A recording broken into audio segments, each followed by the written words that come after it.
Okay, fantastic. Thank you so much to everyone for inviting us to talk.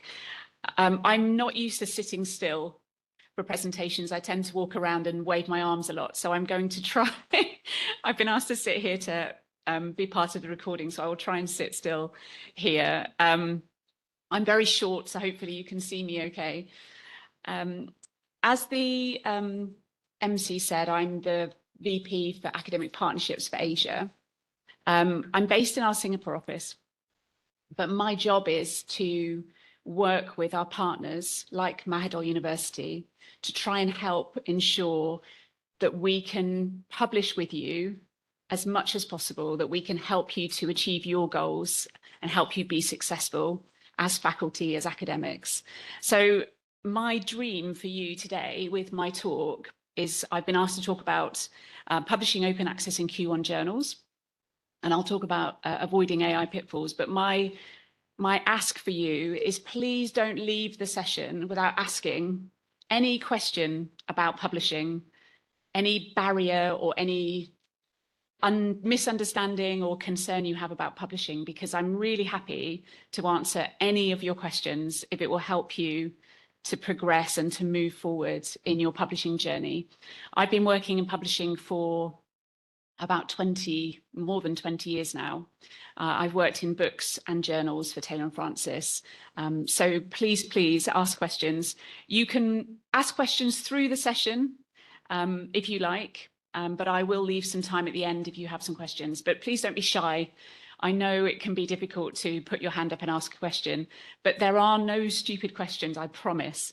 If it's something you don't know the answer to, somebody hasn't communicated that answer to you, probably there are other people in the room or online who have the same question. So please be brave and ask questions. Okay, so I'm going to try and talk through open access options just so that you really understand what open access means for journal publishing. I'm going to spend a little bit of time talking about choosing the right open access journal for your article, because I think that's one of the most important things. I'm going to talk a little bit about the peer review and publishing process, some tips to help avoid pitfalls or problems with using AI tools, and then a short section on maximizing the visibility of your research once it's been published. So I will speak for about 30 minutes, and then I'll hopefully leave some time. But as I say, please interrupt. I'm okay to be interrupted. You can ask some questions as we go. So starting with publishing open access, I hope most of you will know what open access means by now, but essentially it means making scholarly research freely available online for anyone to read anywhere in the world and reuse and share with anyone else. It means it's free to access, so anybody with an internet connection can download your article anywhere without any charge to them. The great thing for you, as Dr. Ekachai mentioned, is that we actually have an agreement with Mahidol University where you are able to publish your articles open access with us at Taylor & Francis, so that you can make sure that anyone who wants to access your article has that benefit, that they can read your article for free. But it doesn't cost you as a researcher anything either. Okay. Reusing and sharing, we have special policies in place that means your content can be reused and shared by others. They have to attribute your research, but it means that in terms of citations and in terms of building on your research, that's a fantastic thing for you, obviously with the proper attribution. And then global reach. Particularly if your research has some value for a practitioner audience or an audience outside of academia. Anyone in the public or teachers or engineers or computer scientists, anyone working in industry, as well as just general public, could also access your article because it doesn't cost anything. So the visibility can be much, much bigger as well. So it's about making knowledge a public good, which is something that Taylor & Francis is really strongly supportive of. Because it offers that greater visibility, transparency for research and impact, we're also finding that open access with Taylor & Francis articles are receiving around 32% more citations and around 6 times as many downloads. Now, full disclosure, I think part of the reason that open access gets more citations and more downloads is because people like to share free things. They like to send an article to people and say, this is free, download it, it's free, or send it quickly. You know, this is, so people are much more likely to spread the word about something being free. And I'll talk about what I think you can do to maximize that visibility of your research later. But I do think people like to share a free thing. So I think that's a nice thing as well.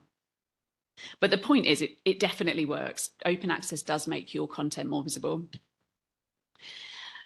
Just because I think it can be a bit confusing, when we talk about gold open access, which is essentially what we're talking about today, somebody has paid for that article to be made free. Your university has worked with Taylor & Francis to pay us some money to make those articles open access. You can do 2 types of open access publishing. You can choose journals which are fully open access. It means every article in that journal will always be free, and they're full open access. Or you can do something called Open Select, which is hybrid open access, where journals offer the option of open access, but not all the articles are free. So some journals, particularly some of those Q1 articles, Q1 journals, have a tendency to offer the opportunity to have open access, but it's not something that they mandate. And that just gives them the option to offer those choices for those quality academic articles which are not able to be funded. So you have those opportunities within Gold Open Access.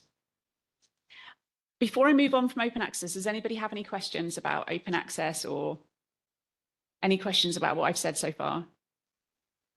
Okay. Okay, so the next thing, sorry, just to check, can you see me on the screen okay? I've just realized I've sat to the side because I'm looking this way, but can the video see me okay? Does anyone know? Okay, hopefully the video can see me. Sorry online if you can't.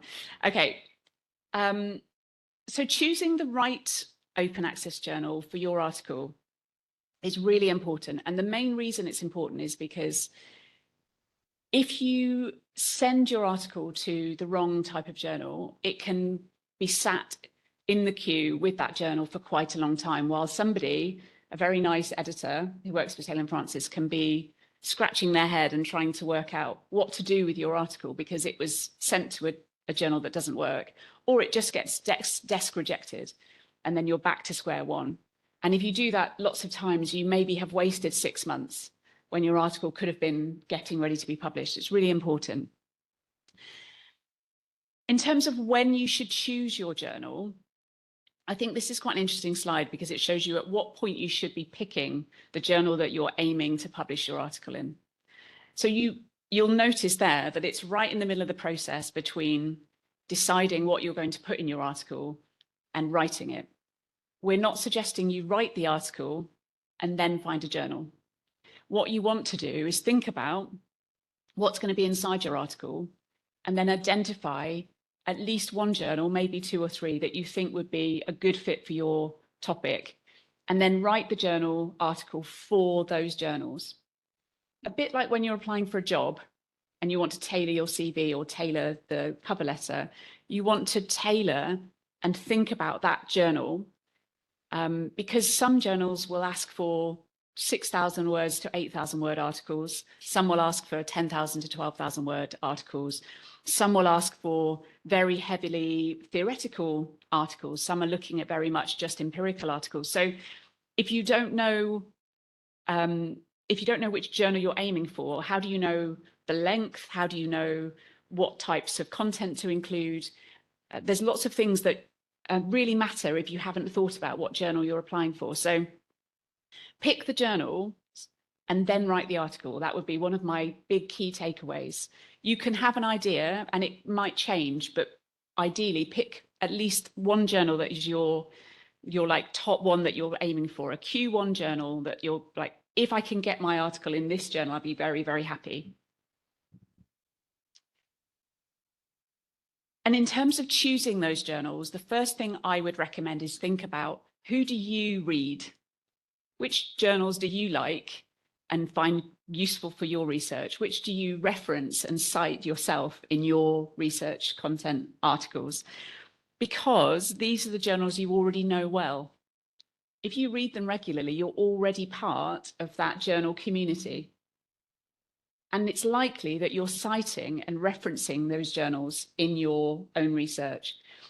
One of the things that editors are looking for when they read your article, and reviewers are looking for, is this someone who knows this journal? Have they cited and referenced some articles from our journal? Are they part of our journal community? If you're not referencing or citing any articles from that journal, why have you chosen it? How is your article a good fit for that journal? So think about the journals that you already know and read. You can ask your senior profs, you can ask the dean or the head of your department and get some recommendations of which journals you should be reading. If you're not sure, if you haven't got any Q1 journals in your list of journals that you're reading, but think about that. Think about how familiar are you with that journal before you're deciding to submit to it. And if you've never heard of that journal, don't waste your time. It's really important to think about the journals that you're familiar with. Taylor & Francis will help you to select some of our journals with our AI-powered tool. So there's a QR code there. I know these slides will be shared afterwards, but we have a really simple tool on our website where you can just paste the keywords or the abstract and title from your expected paper into our AI tool, and it will give you a list of suggested journals that would be suitable, using kind of AI to check for you which journals would be helpful for you. It won't necessarily only give you the Q1 journals, so you will need to have a little bit of research, and I'll talk about that. But most Taylor & Francis journals, in fact, is something around 90% are Scopus indexed, and many of those, very many of those will be Q1 or Q2 Scopus index. So you will have a good chance by looking at this journal selector tool of finding a good Q1 journal. So that's one example of how you can just find a list of journals from Taylor & Francis. However, I'll show you, we've actually got some suggestions for you that we've circulated as well. I'll talk about that in a second. The other option for finding a good quality journal to look for, particularly if you're looking at open access, is the database of open access journals. Scopus itself, if you want to have a look at just Scopus Q1 index journals, you can look at Scopus and have a look at those. Or Clarivate Web of Science, you can look at, you know, what those are.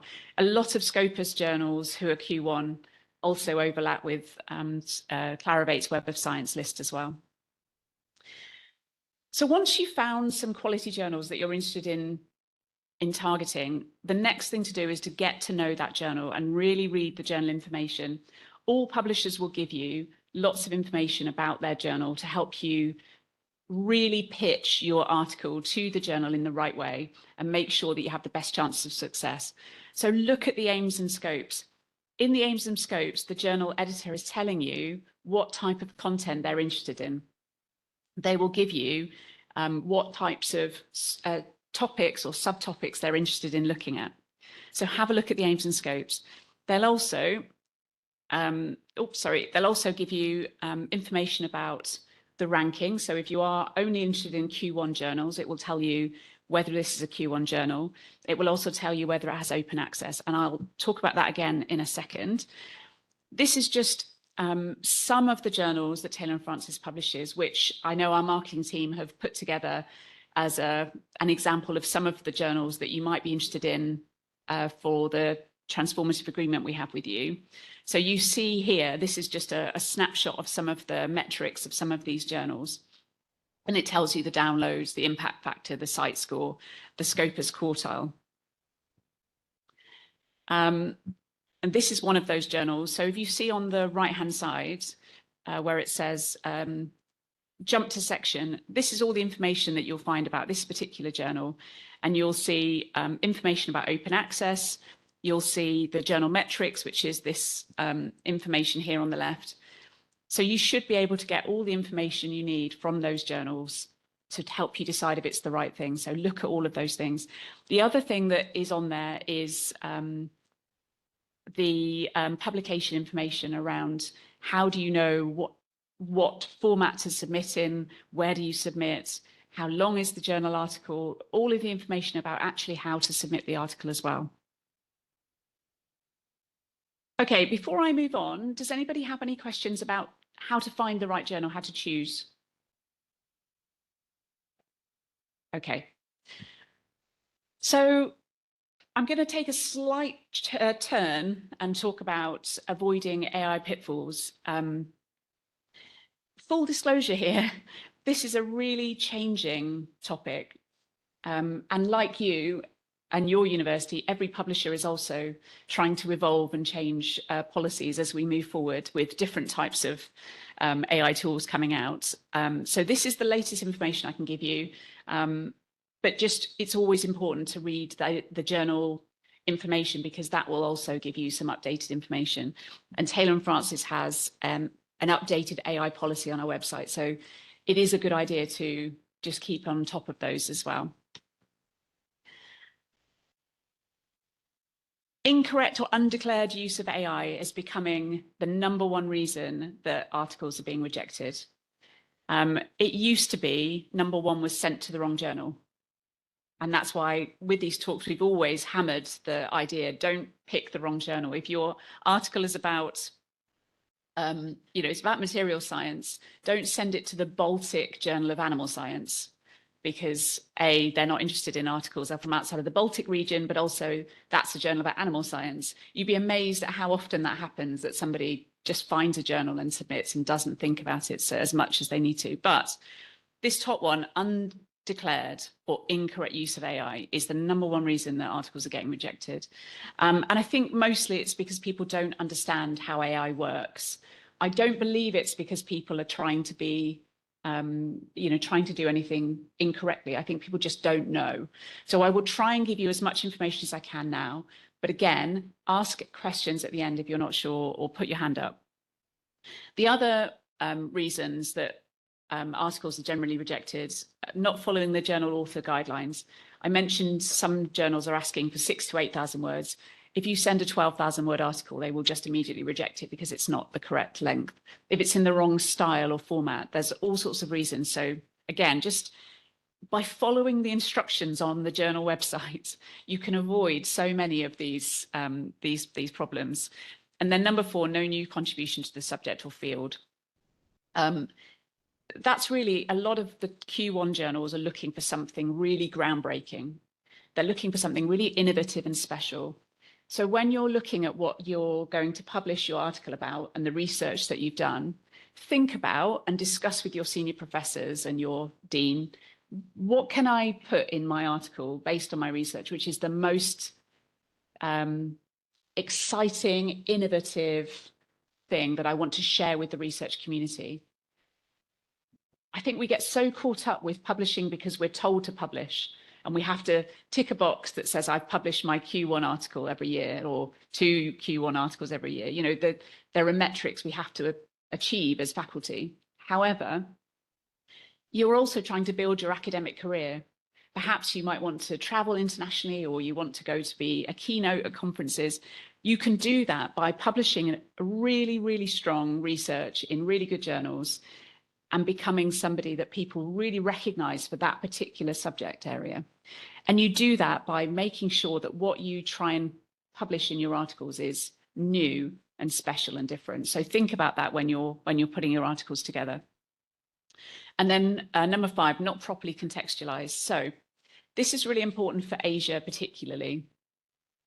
It's not that people aren't interested in Thailand context, but if you're going to talk about Thailand specifically, you need to make sure that an international readership will understand why that is interesting, what is Thailand doing that's different, and how do they understand the culture or the language or any of the other things that you're talking about, or the politics, so that they can enter that conversation with you and really understand what you're trying to say.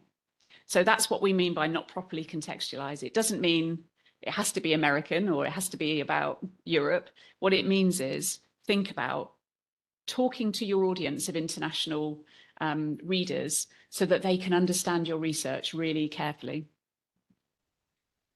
Okay, so the most important thing when it comes to using AI is thinking about authorship. Any listed author is a representative of the published paper and shares accountability. I think we all understand that. Corresponding authors sign a publishing agreement on behalf of the co-authors. So everybody that's an author for that paper is responsible for it. And authorship comes with responsibilities. If there's an ethical issue or a research integrity issue, all the authors on a paper are accountable for that problem. An AI tool can never be an author. They can never be an author. So an AI tool cannot write your paper. And that's really the key thing. They cannot write your paper because they can't have accountability and responsibility for your paper. You are the author. You have to have that responsibility and accountability. If you're getting an AI tool to write your paper, you don't really know what it's written. You don't necessarily know where it got some of the references and citations. And so it could lead you into a really difficult situation where your article is retracted, or somebody contacts your university to say this person has used AI tools and hasn't declared it, and that's meant a problem. It could get you blacklisted with the journal, the Q1 journal that you're really excited to publish in. So it's a really important thing to be aware of. So it can never be an author. So you are responsible. I think that's the main thing to think about there. And we have information on our author services about how that's defined. So the second bit is about transparent use of AI. So it isn't saying never use AI, but it's saying think about how you're using it, not as an author, and how you can be transparent about using it. So we support the responsible use of generative AI tools that respect high standards of data security, confidentiality, and copyright protection. And what that means is be careful with which AI tools you're using, because if you just upload your whole article or your whole research base into an AI tool, that AI tool can suck all of your research into the tool, and it can then reproduce that other places. So you need to think about, don't just dump all of your research in and expect the AI tool to keep that for you. It will just suck it into, like a vacuum cleaner, that sucks all that content up, and that can be a problem. So think about using AI in ways that limits its access to your proprietary research content. But it can be great to use for language improvement. I know I'm a native English speaker. It's much easier for me to write in English than it might be for someone who was born speaking Thai. So language improvement is a great way. Think of it as a way of polishing, but be careful that you don't end up with sort of tortured phrases, that it's not just trying to add in strange and weird things. It's still a good idea to get somebody ideally to read your article and make sure that it makes sense afterwards as well. It can be great for idea generation and idea exploration. So as an example, my husband's an engineer and he does a lot of design, and he'll be trying to think of a new name for a product or a new name for an innovation. And he uses AI tools to try and help come up with some ideas, some names. And it's great. It just gives him ideas. And then he doesn't necessarily take that exact idea, but it gives him a whole long list of things to think about. So think about idea generation, idea exploration. Interactive online search. We use AI regularly, our own internal Taylor and Francis AI, to do enhanced searches on our own content. And it's fantastic. It makes such a difference. So, fantastic for online search, making you much faster. Literature classification, coding assistance. So these are some examples of ways that you can use AI in a relatively safe way. But please do declare any use of AI in the creation of your research paper. It's best to just be as transparent as possible so that you can show the journal the journal editor and the reviewers, I've used AI to do some language polishing. I've used AI here to help me with some of the coding. And you can just clearly acknowledge that you've used it. Then if they have any questions about it, they can check with you. But you also do need to, as I say, it's about responsibility. So think about if you've used it and it's come up with citations or references, you have the responsibility to check that those references and those citations are correct. On the book side of Taylor and Francis, we've had some really interesting situations where some of the proposals we've been sent, the reviewers who give us advice on publishing have said, oh, hang on, actually, I wrote that paper that this person cited, but that's not my name. And that's something as simple as that. If the reviewer picks up that there's a problem with a reference, the moment somebody sees something like that, your credibility, the trust in your paper is completely gone. So check very meticulously any reference or citation that's coming from any AI tools. Ideally, don't use an AI tool to generate any citations or references. Create them yourself, as you usually would do. But don't fall into one of these AI traps of it's easy. I can just get it to write my paper. I can get it to find citations and references. The problem is you will cause problems for yourself. So think about doing it in a very responsible way and be transparent about any AI tool that you've used. I'm going to move on from AI. Does anybody have any questions? You can wait for the end, but if you want to ask me now. Okay, hold your questions for the end then. Okay, so how am I doing for time? So a few other things I can suggest that you do in order to avoid getting rejected through some of the simpler things that can go wrong. Taylor and Francis has an author services checklist, and it's just a list of things that you can sort of tick that will allow you to make sure that you've done all the things that you need to do when you're submitting. So does your paper fit with the aims and scope of the journal? Is it adhering to the formatting guidelines? You've got the correct type of indexing or referencing? Have you included keywords, the title, the abstract? Have you included all the required sections that the journal asks you to? Have you addressed authorship, affiliations, any competing or conflicting interests? Have you declared what funding sources you've got? Anything about AI? And it will kind of just do a checklist. It's a great tool. It's on our author services website, which is listed there. And I think it's just a fantastic way of being really clear. Everything that Taylor and Francis publishes is peer reviewed, and that includes all the open access content. So just because your university is able to pay for some open access publishing doesn't mean that you will definitely get accepted. We will still make sure everything is peer reviewed, and we will only publish quality content that we are very confident about. Because as a publisher, we've been around for 200 years. We're only able to continue publishing for 200 years by being a very trusted quality publisher. So peer review is very, very important for quality control and ensures rigor, accuracy, and novelty. The peer reviewers are one of the best ways of checking things like those AI mistakes that we mentioned, but it also improves your manuscript. It gives you credibility and external validation, and it shows actionable feedback where you can actually make your article better. So treat it as a dialogue with your journal. You're having a conversation about the quality of your article. So if they come back to you with suggestions, really appreciate that. Hopefully most of you know how this works, but just very quickly, this is just a sort of flow chart of what the peer review process looks like. You may be desk rejected quite early on if the article doesn't fit to the journal's aims and scopes or is the wrong type of article, or there are any ethics or research integrity questions, which is where I'm saying be careful of those. Reviewers will be selected, and then they will give feedback and suggest a decision, which could be a reject, revise with major revisions, revise with minor revisions, or accept. And that process of that feedback and you making any of those changes can take a while. So responding to reviewer comments, really important to read carefully, maybe more than once before you react. It can be really difficult to hear those comments, but it's really important to sort of take that on. Somebody has written, somebody quite senior often, who's a peer reviewer, has given you their really good feedback. So take it on board and think about how you can respond to all of the comments that have been given. Consult your other co-authors and make sure how you're going to respond together, because you're collectively responsible as authors.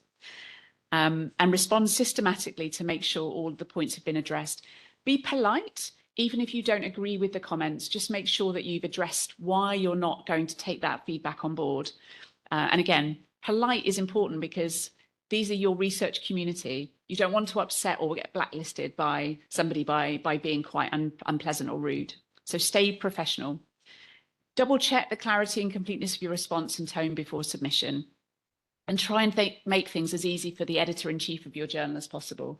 Again, think about the fact that you're in that community. You want to be able to potentially publish with that journal again. A quick suggestion, please do try and get involved in peer review yourself. We have a vanishingly small number of Thai peer reviewers. And I don't know if it's because people aren't very happy to put themselves forward, or it's because people aren't aware that you are interested. But please, please do think about putting yourself forward as a peer reviewer. I've suggested why I think it's a good idea here. But how can you get involved? We produce workshops. I'm sure there are other publishers in the world that may also do workshops, but Taylor & Francis definitely does peer review training. If you don't feel confident to do it, you can co-review with a mentor, ask somebody in your department to help you do your first review so that you feel more confident. You can register with journals that you're interested in being a reviewer for, again, be part of that journal community. And it's great to have an increase in visibility and network with those societies and others as well. And then the final thing, as I know I'm running out of time here, is about maximizing your research impact. So I mentioned at the beginning that making your article open access is a great way of increasing visibility. But one of the reasons is because people tend to get very excited about having something free they can share.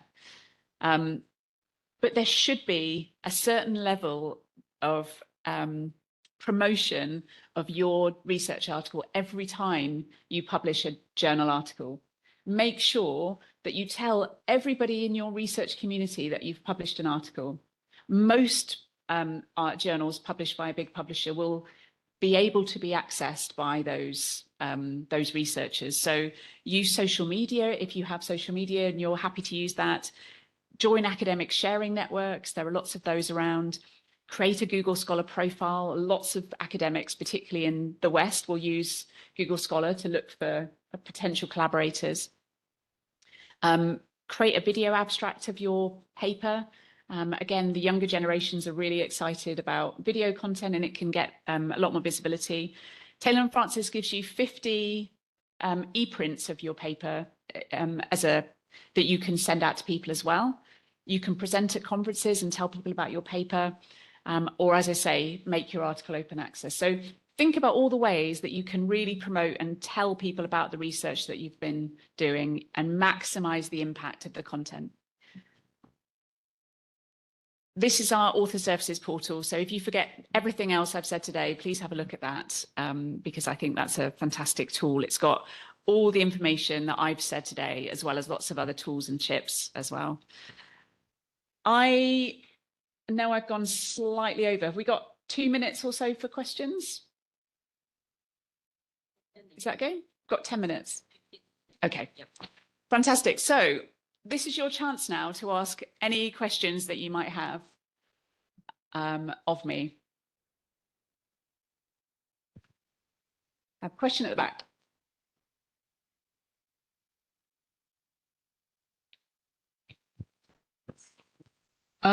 Kate, thank you very much for all of that background and details for taking advantage of these Taylor & Francis's open access. I just wondered, just out of curiosity, how do journals determine the open access fee? It's usually not standard, and it varies quite a bit. So, is there any approach to that? It's a great question. A lot of it is evolving over time. So sometimes we have journals that we've taken on that had their own open access fee, and perhaps it's a society journal and they've set that fee over time. But generally, we would like there to be a kind of more sort of set fee, but it does vary depending on the subject area, depending on where the journals come from, sometimes around the geographical location of the journal as well. So yeah, that's the answer really. There isn't a kind of, we could just turn around tomorrow and say they're all going to be this price, but I think it would go down very badly if we did. So generally it's an evolving picture based on, we have around 2,700 journals, and most of those will allow open select. We have about 300 fully open access, but those other, what's that, about 1,400, 2,300 journals, 400 journals, you can choose to publish open access, but you don't have to. So you can still apply to publish even if you don't have the open access funding. So because we see it as a choice, it's really about if you have the funds or not. We're not saying you have to publish the journal open access and have to pay the fee. Thank you. No problem. Question here?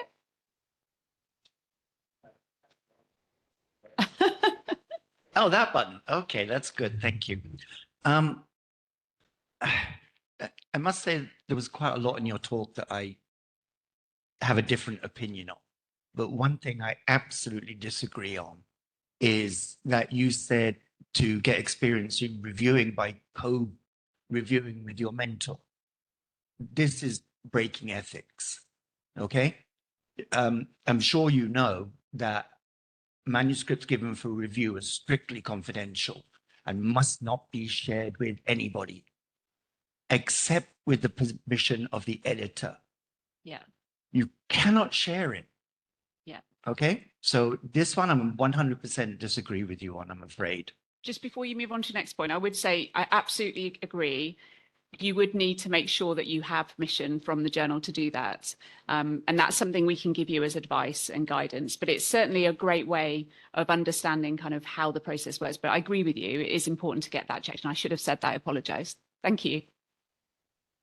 Did you have another point? Okay. Okay, well, please come and talk to me at the coffee break, because I'm happy to hear what else you've got as comments. Okay, thank you, Kate. And you just mentioned the use of AI for authors, and I would like to ask whether the journal has any requirement regarding the AI rate in manuscripts. AI rate, RATE. I'm sorry, did you say RAT? RATE. AI for AI. I'm sorry, I don't know what that is. I'm not. Does anybody else know that can explain that more? Sorry, Professor. I can again. How do we identify the AI rate? Oh, do you mean, do we have like an AI checking tool? Yeah, so we're using a variety of different types of tools within Taylor & Francis to identify possible use of AI. Some of that is around what we would call tortured phrases. We look for, there are certain phrases particularly that AI tools generally come up with. There are all sorts of different markers that we use, but we're not declaring one specific tool that we're using, because what we don't want is that people know that Taylor & Francis is using that one specific tool and then they're trying to kind of work a way around it. We're using a variety of tools at the moment, but the things they're looking for are, fake citations. They're looking at, making sure that authorship is correct for the citations, for example.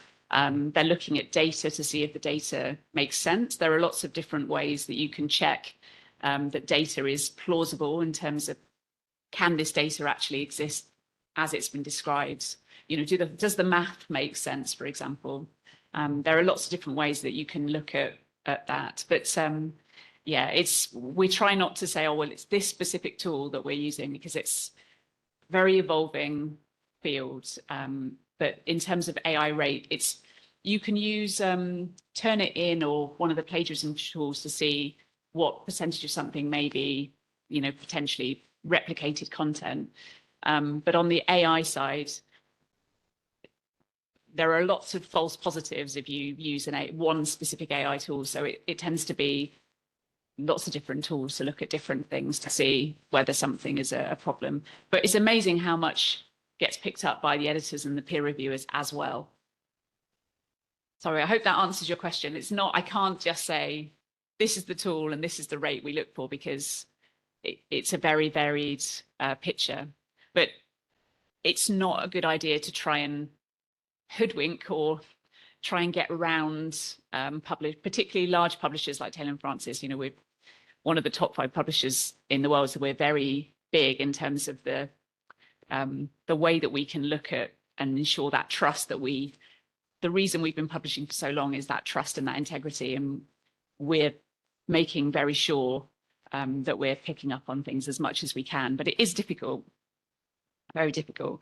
And then if there are problems with articles, we're very good at ensuring that we deal with those problems after publication as well. We're doing retractions and we're checking things. But before 2021, the number of kind of research ethics and integrity cases was going up slowly and steadily. And then in 2021, it just went like this. So one of the biggest investments for most publishing companies at the moment is in our research integrity and ethics team, who are having to really try and make sure we're on top of all the AI tools and all of the potential breaches in ethics that come from use of AI tools. Thank you. Yeah, thank you. I'm sorry, you just hit another one of my sensitive points. You talked about replicated content. Yeah. So I had a problem with one of my manuscripts with a journal, and they initially rejected it for replicated content. And we put it through Turnitin, okay, because my students have access to it. And some of the replicated content was my name. My personal name was highlighted as being replicated content. My email address was heightened. So eventually, I think the journal had somebody who was a little bit more turned on and realized that this is not plagiarism. Yeah. Okay, this is not copying. But my real question on this one is,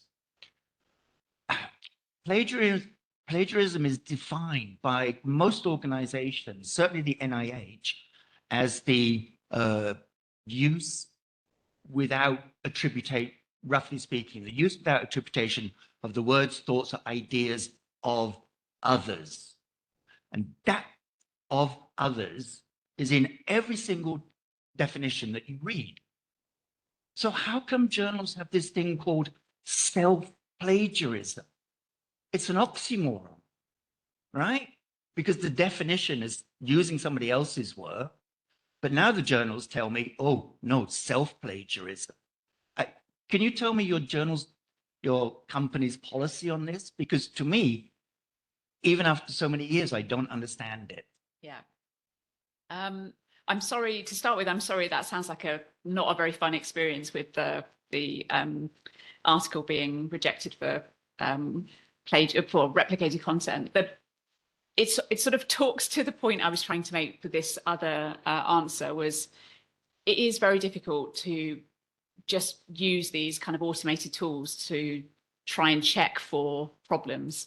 And the more sophisticated the attempts to, do things which are potentially unethical or, cause research integrity, enforce us to have to try and put some of these automated tools in place, but they aren't perfect. And I think sometimes they do get it wrong. And I'm hoping that if it's been flagged as incorrect, then something's been sorted. But in terms of self-plagiarism, it's okay to quote yourself and cite your own work and say, I'm using the same point, but it was already published in this previous published work. What they're trying to avoid is what we would call salami slicing. It was something that came up particularly with the pressure on young academics to publish more and more every year. We were finding as large academic publishers that many people were using one piece of research and then publishing many different papers from the same research and just taking sort of small slices of the research and then trying to expand it into a big article, and not necessarily being clear that that research had been published elsewhere before, so that by the time the article came out, there was only really a very small part of the paper which was new and different and special. And because particularly those Q1 journals and Q2 journals are very much looking for that new, innovative, very citable, kind of exciting new thing, what they want is to look at original new research and not republish content that somebody's already written for another journal article. In the same way as many journals would prefer you not to include too much of your book content in there, because again, it's not going to be as citable as something which is new and fresh on the market. So that's the reason that self-plagiarism, too much self-plagiarism is generally not something that journals, particularly those Q1 journals, are very keen on.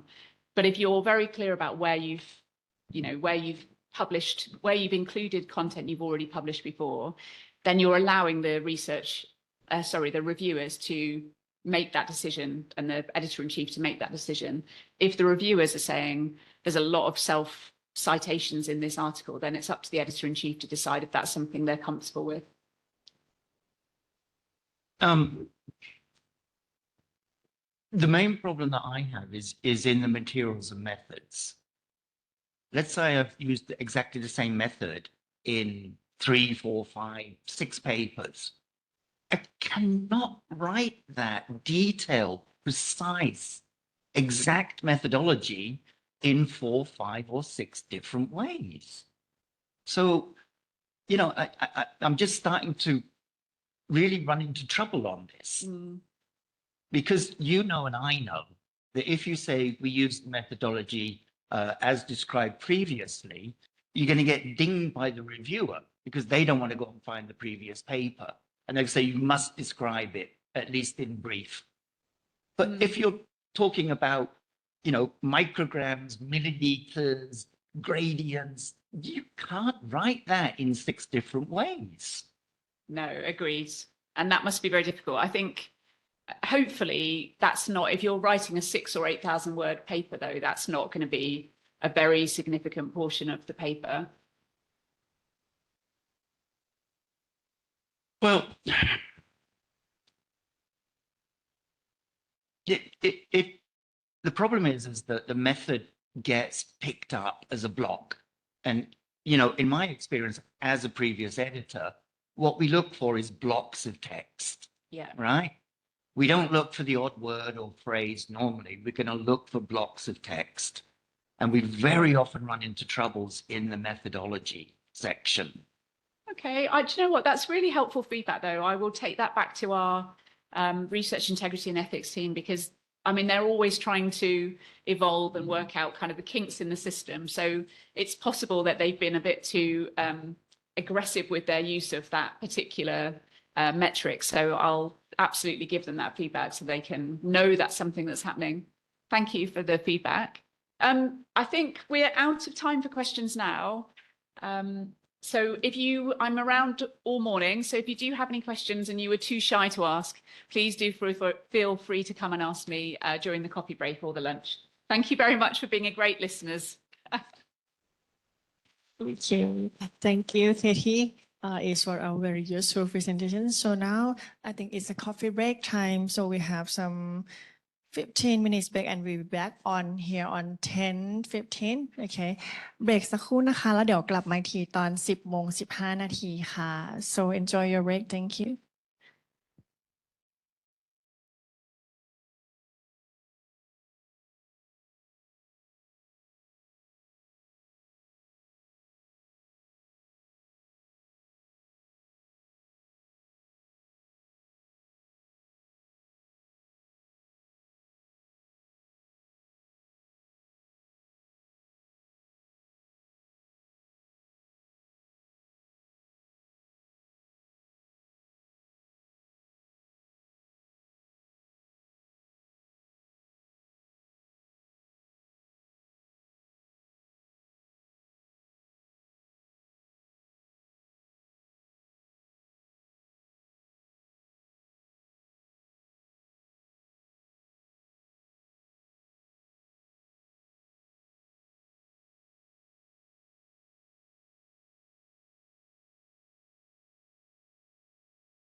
ค่ะสวัสดีค่ะ ก็ยินดีต้อนรับทุกท่านนะคะ เข้าสู่เซสชันที่2นะคะลำดับต่อไปนะคะ จะเป็นการแชร์ประสบการณ์นะคะ การนำแชร์ประสบการณ์นะคะ จากผู้ที่เคยส่งตีพิมพ์นะคะ so welcome everyone to session 2 on the topic sharing experience and how to publish นะคะso please welcome Associate Professor Dr. Olympia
a research study at the moment?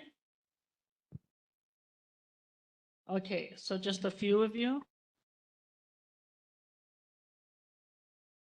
Being a manuscript, raise your hand. Okay, great. I hope there's some of you that are in the process of revising a manuscript. Okay, that's really good. That's really good. Okay, so I'm glad to be here with early career researchers. I still consider myself an early career researcher. I am not a prolific, high H-index researcher, okay? But when I was asked to speak on sharing my experience and how to publish, I thought about how I should position myself for you so that I could be a little bit more of a legitimate and credible source of how to do things a little bit better, okay? As you can see, I'm not just a author or researcher, I'm also an associate editor for the Journal of Asia Business Studies. And I've been on the editorial advisory board for Emerald Emerging Market Case Studies. And I'm currently a guest editor for one of their current case writing competitions. So in that capacity, I have gone to different institutions to conduct paper development workshops, to motivate and inspire early career researchers to get excited about producing academic papers. So what I'd like to talk with you today is give you a little bit background about my publishing and academic journey. You'll see that I'm just a very typical academic and researcher, but even then, I can make publications work. Okay. And then talk to you about how we can navigate the submission process, how to enhance the chances of your paper getting past that deadly desk of the editor, and how we can craft stronger manuscripts, some of the mistakes that we make that make it longer or easier for editors and even reviewers to reject a paper. And then we'll talk about persisting through the revisions, which is a very meaningful learning experience. And then just sum it up with key lessons for publication success. And at any time, if you have questions, please feel free to raise your hand, okay? Or as we did with Kate, we can have the Q&A at the end, no problem.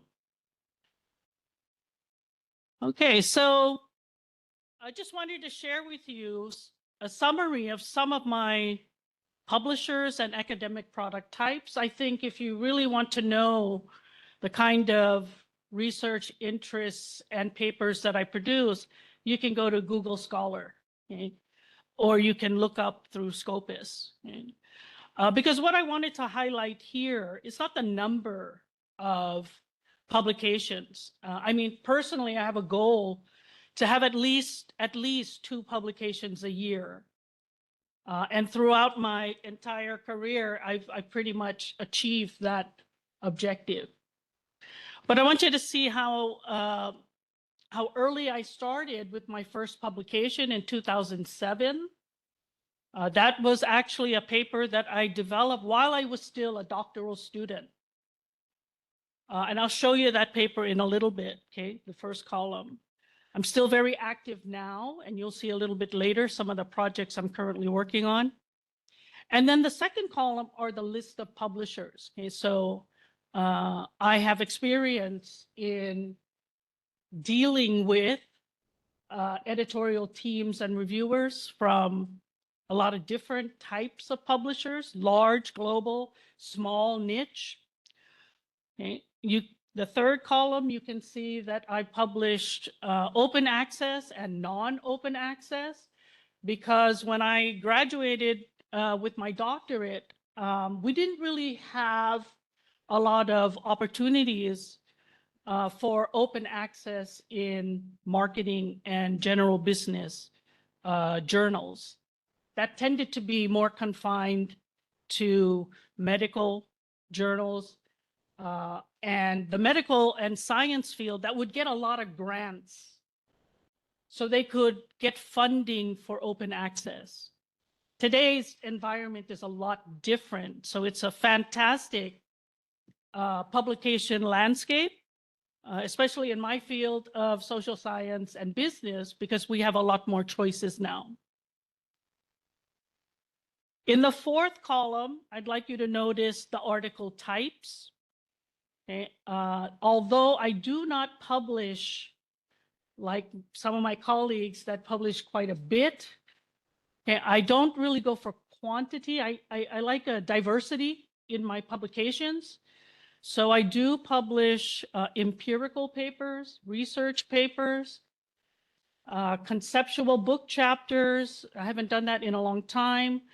And I'm shifting my emphasis to teaching cases with teaching notes because I think I've reached a pinnacle in my career that I'd like to contribute back my research to the classroom.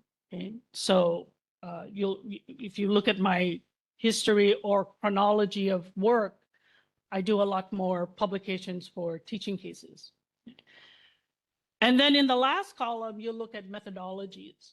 So I like to use different approaches, experiments, econometric models, mixed methods, qualitative, quantitative. So again, it's for me, it's not a routine. I don't like routine.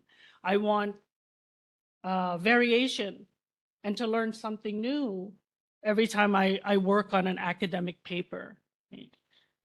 And I think it's good because then I can kind of spread my time across different types of work. And I get to work with different colleagues on different things, okay? My first publication that I mentioned in 2007 was a surprise because my co-authors and I worked on this and we got so lucky to publish in a top-tier journal in our field, International Marketing Review. Okay, it's a A+ now. And that was in Emerald Publishing. So I have this affinity for Emerald. But Taylor and Francis was my second publisher for my next paper, okay, in the Journal of Strategic Marketing. And again, feeling very, very lucky that my first two papers are in top-tier journals in my field. But I want you to notice the break in the time.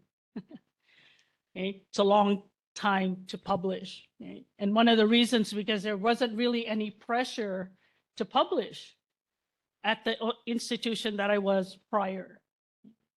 But now working at Mahidol University, there's a lot more pressure and incentive to publish actively. And my first open access article was back in 2022.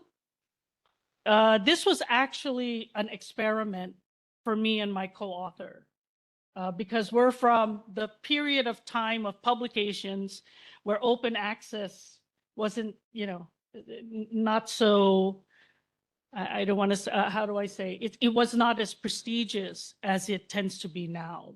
Okay? So it worked out well. And now we have a mix between open access and non-open access.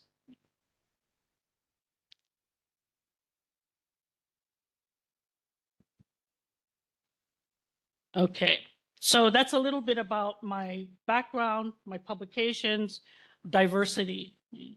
Now, I'd like to talk to you about how we go through the publication process, as well as from the viewpoint of both an editor, as well as a researcher and writer. You can probably tell that I'm not Thai. Right? Okay. You can tell by my name, you can tell by my the way I speak.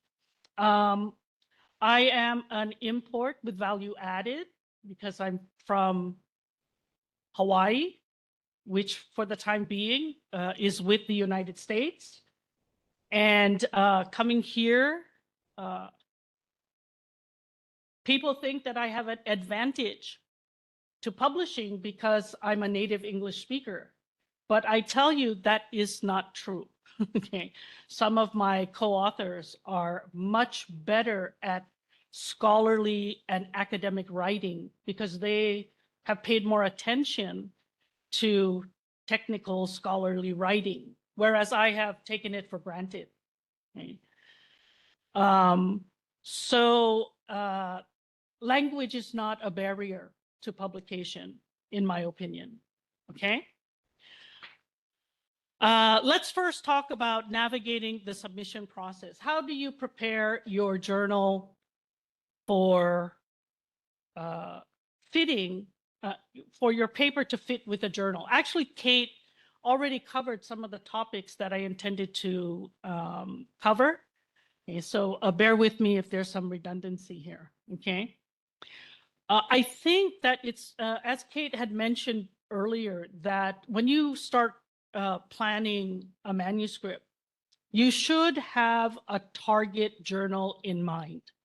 Otherwise, your structure and content is loose. And you don't know who your audience is, right? You don't know what the editor is looking for, okay? So you need to position your paper for the as we said, the right journal. This is very, very important, okay? So study the journal author guidelines before submitting, as well as the journal aims and scopes. Okay, I'm going to give you an example of differentiating some leading journals in one field and how different they are when you open the page, okay? So you want to study the author guidelines. There is no journal that will not have guidelines, okay? As an editor, I'm very surprised when I see papers that really are unrelated to the journal. And that is a quick find for the editor. Okay, so you'll want to make sure that you study what it is that they are looking for. Okay. You can also look at their recent publications. Okay. And you might even want to look at the editorial team to see what their backgrounds are, especially the editor, because the editors, well, sad to say, but they do have a tendency to lean towards certain areas. Okay, so you want to familiarize yourself with the editorial team, editorial content. Journal fit matters. Very, very important. You have to think about the scope, how you can frame your paper and your study so that it fits. Okay. Get to know the audience. Who are you writing for and who reads the journal? And also their methodological expectations, which you can observe by looking at recent publications. When you get to write a cover letter, okay, that accompanies your submission, write it strategically, okay? You will want to mention the contribution quickly, how it fits, and paper novelty. Do not repeat the abstract because they've already read the abstract. Okay, so you want to use the cover letter to present something unique. Okay, highlight something there. Avoid common desk rejection triggers, poor writing, and non-compliant. I tell you, some of the work that I've seen, grammatical and misspellings in the title, grammatical and misspellings in the abstract, even in the keywords. And we can't tolerate that in today's digital environment. There's no excuses for that. If you find a misspelling in my PowerPoint presentation, forgive me. Okay, so I mean, these are quick ways for desk rejection. Okay, so you'll want to use spell check, you'll want to use Grammarly or some kind of grammar check. You can have a close, friendly colleague, skim through to help you with an initial review. Okay, just know that the first editorial decision is made within minutes. If it's not the editor, it's going to be the editor's gatekeeper, which is usually going to be his or her research assistant or a content manager. Okay. And why do they have to look at quick ways to desk reject? Because top tier journals will get hundreds, if not thousands, of submissions a month. So they have to find the easiest way to eliminate some. Okay, so these are quick ways for them to screen. That paper is an example of my initial review of a submission. And it's just the abstract.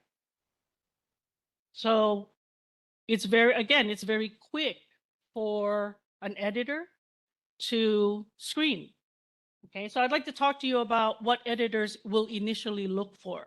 Okay, I have a particular thing that I look for when I review for the Journal of Asia Business Studies. And my colleague, who is another associate editor, she looks for something else.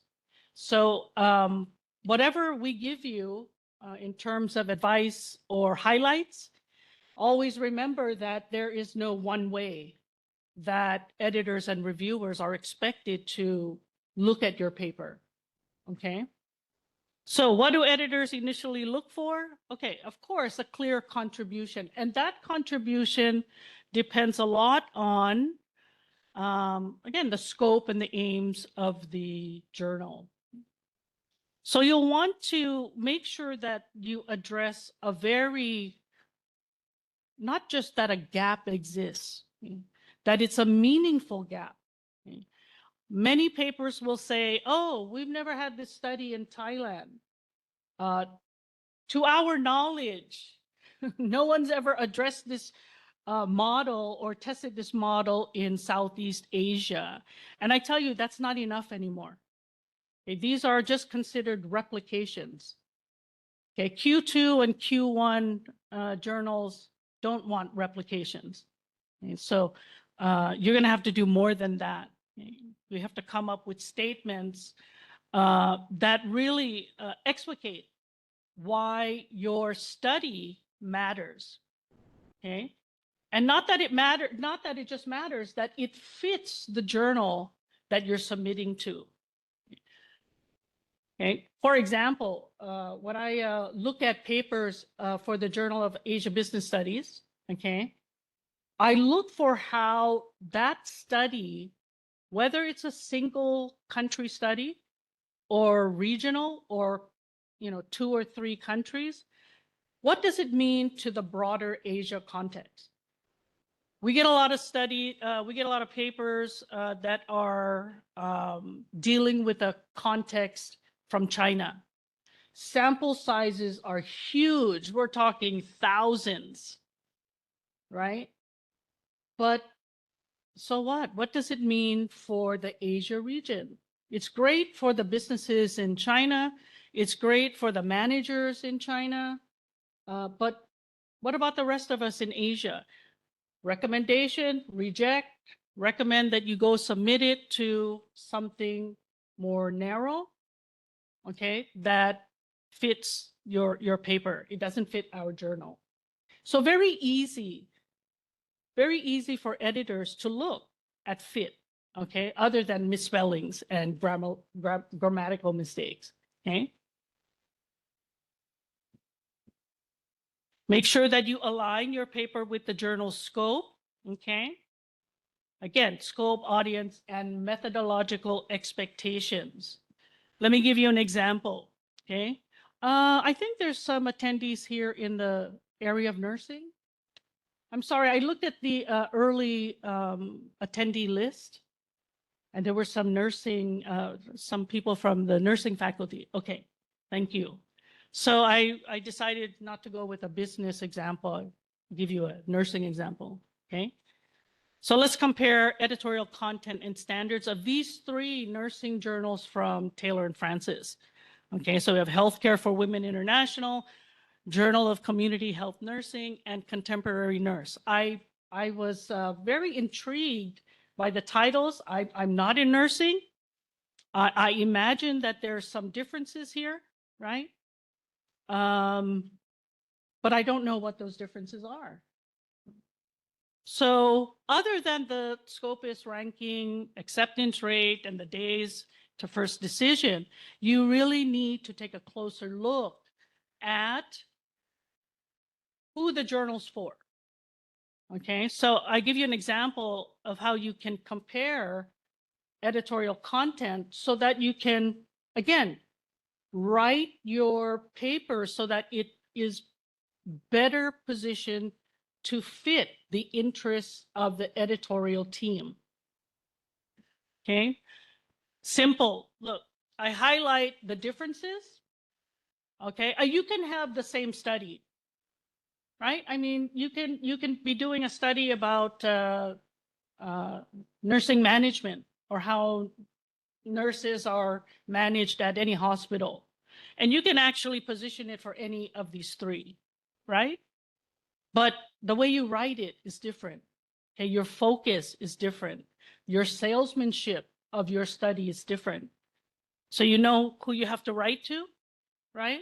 If you want to submit to Healthcare for Women International, and don't let that international fool you, because the way we think of international is not the same as how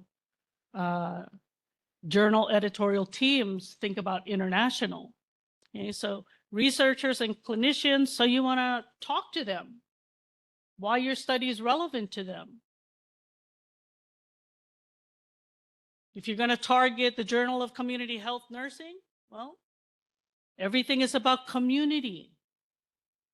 And if you're going to go contemporary nurses, well, those are clinical nurses, nurse leaders, healthcare educators, and policy researchers. Okay, so again, looking at what each journal is looking for. Okay, observe the differences, look at the geographic scope. Again, Journal of Asia Business Studies, very different from the Journal of Emerging Markets, very different from Asia Pacific Journal of Management, even though they kind of sound like a paper would fit. Okay, so you really have to take a very close look at what they're looking for. Okay, other things you can look at: units of analysis. Journal of Asia Business Studies. The unit of analysis are organizations, profit organizations, businesses. We get a lot of submissions for consumer behavior, which is fine, as long as they can translate the study to business managers, right?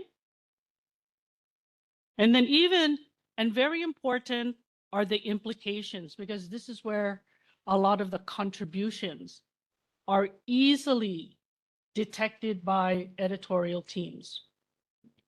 And my advice, okay, if you submit a paper to one journal and it gets rejected, don't just divert it automatically to another journal. You have to revise it. You have to. Okay? When you divert a rejected manuscript to another journal, always revise to reposition for best fit. Since I've been reviewing for about 30 years, I can tell when a paper is from a doctoral student. I can tell when it's from someone who's very experienced in writing. I can tell whether that paper was submitted somewhere else and then just happened to be on our list next.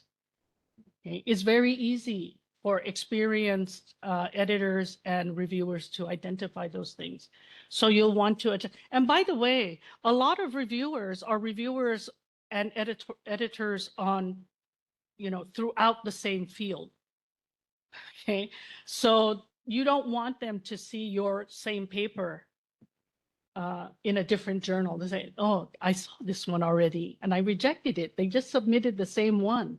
So revise it, change the title, alter the abstract, okay? Not just the formatting, again, the writing. Okay. Structure the argument, structure and argument clarity. Make sure that your writing is concise and straightforward, okay? Also, follow the structure desirable by the journal. Again, look at the author guidelines. And this example is pretty much for research, right? Quantitative, qualitative, not necessarily a conceptual paper, not necessarily for a critical review. So you need to find out what is the appropriate structure or acceptable structure by the journal. Again, if they don't tell you, then look at the recent publications with a methodology similar to yours. Make the research question and contribution visible. Use these words.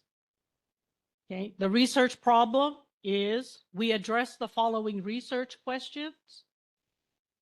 Okay, because some reviewers, they can't decipher. They don't want to infer. If you don't use these words, they're going to think you don't have it. So make sure you include it. Okay.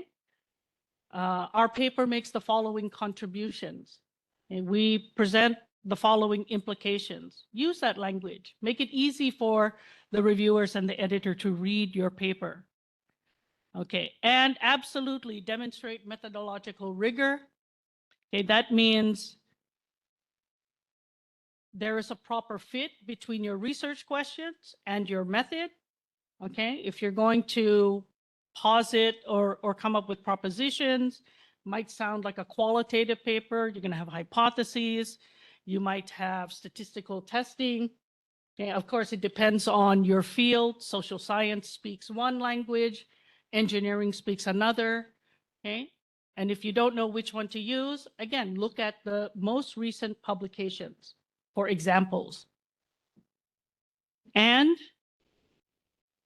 comply with the spirit of transparency, as much detail as possible. Okay? Every step you do in the methodology should be detailed. Okay? You don't want them to look for it. Okay? So go back to our roots when we studied our doctoral program and go back to that kind of rigor, especially if you're targeting Q1. Okay, many desk rejections. It has nothing to do about the study being bad. It's really about the way the paper is framed and written, because the contribution and fit are not clear.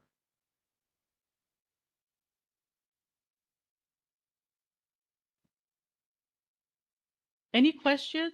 Everyone's so quiet. I don't want you to be discouraged.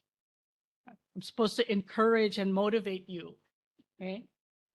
Okay. And if I sound like I'm scolding you, I'm sorry.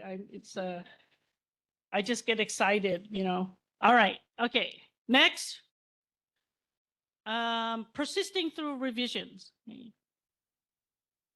How do we turn reviewer feedback into publication success?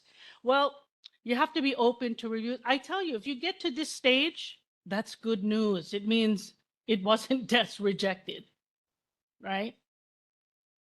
And even though you might get a lot of comments, consider those constructive. The reviewers believe in your study. They believe in your contribution, and they just want to help you, okay? Even if they do reject and they suggest what we call an R&R, revise and resubmit, that's also good, okay? It's not totally kicked out of the pipeline for you, okay? Now, the thing about review process is, again, you have to look at the suggestions that are provided by the journal or the publisher, like what you see here, okay? Taylor and Francis has their author services that has a lot of areas for you to, you know, tick on, and then you can get some suggestions on how to approach certain issues. What I'm showing you here is is a portion of how to address reviewer comments. Okay, so you'll want to make sure that you respond systematically to every reviewer comment, even if it's a positive comment. Thank you very much for your encouragement. Glad you noticed this important point. Okay. Yeah, it makes the reviewer feel like, oh, so they did read through my comments. Okay. Use a response table. Sometimes, and more so often now, a lot of journals are helping authors to structure the response. Okay. One of my co-authors and I just got comments from 2 reviewers, and there were 2 comments, and each comment was 1 sentence. Our response is 2.5 pages. Jing, because we really want to get published, you know, so we provided a lot of supportive evidence. I mean, these are just not even minor issues, okay? But we want to show them that, yeah, in fact, your point is very well taken. We're going to add that to the paper. Thank you for your contribution. Okay, easy enough. I hope we're still, we hope that it'll get accepted. We'll find out in a few days. Okay. Be very respectful and evidence-based. Okay. Tone matters. Okay. I've seen reviewer responses, you know, like revise this. Would you believe? Did it. That's the response. Did it. Changed it. We revised already. And we don't know where, we don't know how. And so we have to look for it. So it's like, oh, I'm not satisfied with this, you know. So especially if the journal has a structure for you to respond in, okay, be very mindful of what the reviewers, the time and attention it took for them to give you those comments, okay? So revise accordingly. And if you think that their point might have been, it's not that legitimate, okay? Respond very tactfully, okay? Very, very tactfully. The future of your paper is literally in their hands, okay? Okay, so look at the review process as an opportunity to strengthen your paper. You can improve and enhance your expression or explanation of theory. That tends to be a very weak part for early career researchers. You can also improve the structure of your paper, especially if they want you to add tables, reconfigure some data. And pretty standard for most initial submissions is to improve the contributions. Okay, so update the discussion and the implications. Okay, so the difference really between accepted and rejected is how the reviewers, how the authors respond to the reviewer comments and how those responses make the reviewer feel. I had a paper with a co-researcher, and it went through review 3 times. And it went through 4 different journals. And by the 3rd revision, the comments we addressed were so numerous that our response was about 20 pages. And eventually it got rejected.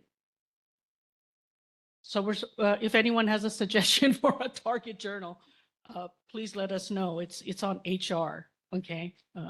Okay, so it doesn't guarantee acceptance, okay? Even if you go through 3 or 4 reviews, okay?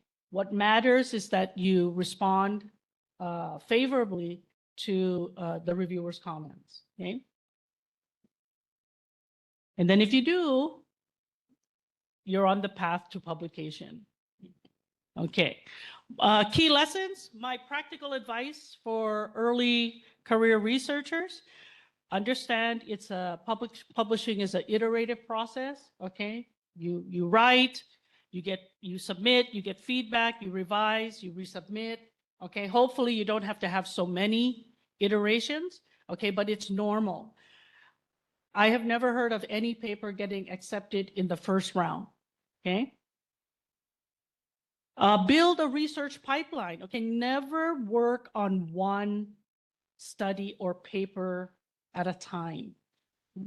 Always have multiple projects.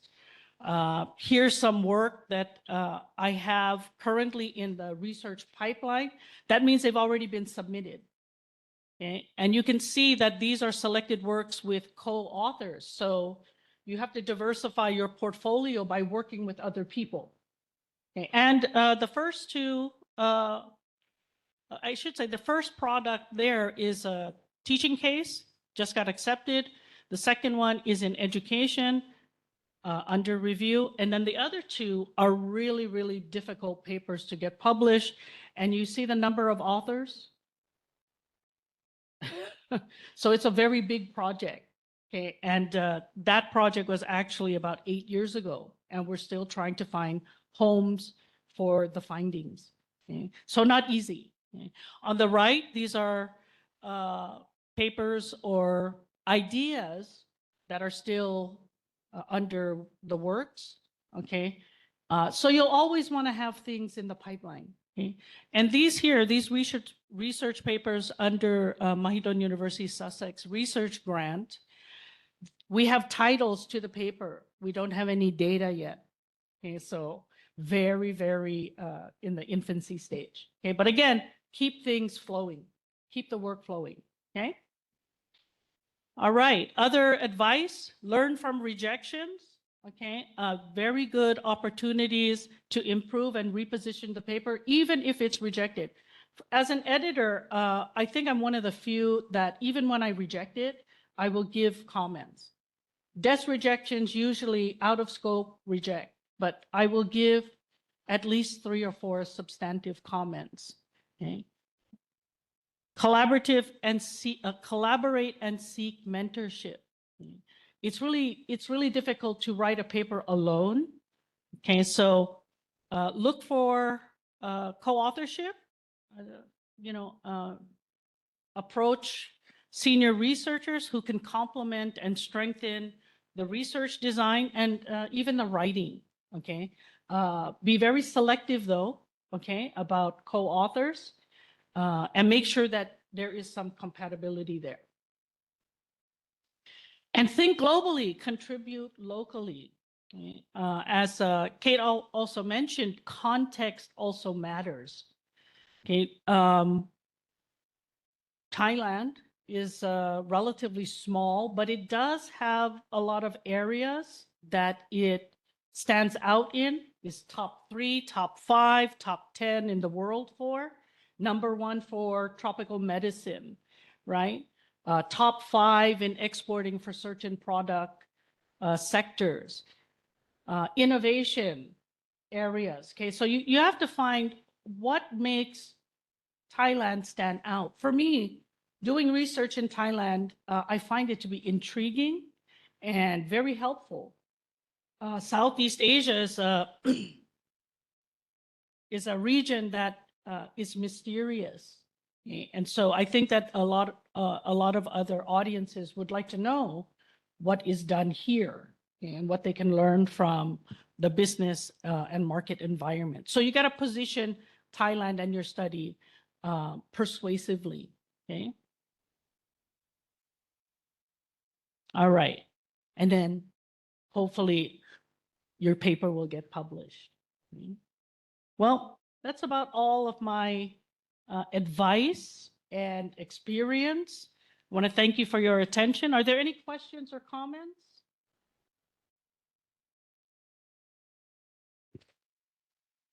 Okay, thank you, Dr. Olympia, to sharing your experience. So, question? Yes, thank you. Well, I'm not sure if this is the question for Dr. Olympia or Ms. Peace. I have a question about the reviewer suggestion.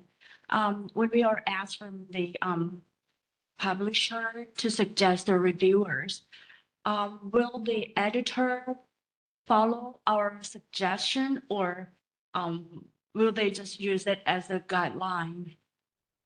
Is the question. Thank you. You mean you're asking if the editor Yeah. complies with the reviewer's comments? No, I mean, when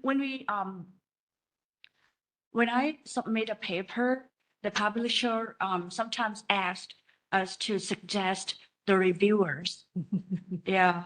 My question is, will the editor follow our suggestions, or will they use that for just the guideline?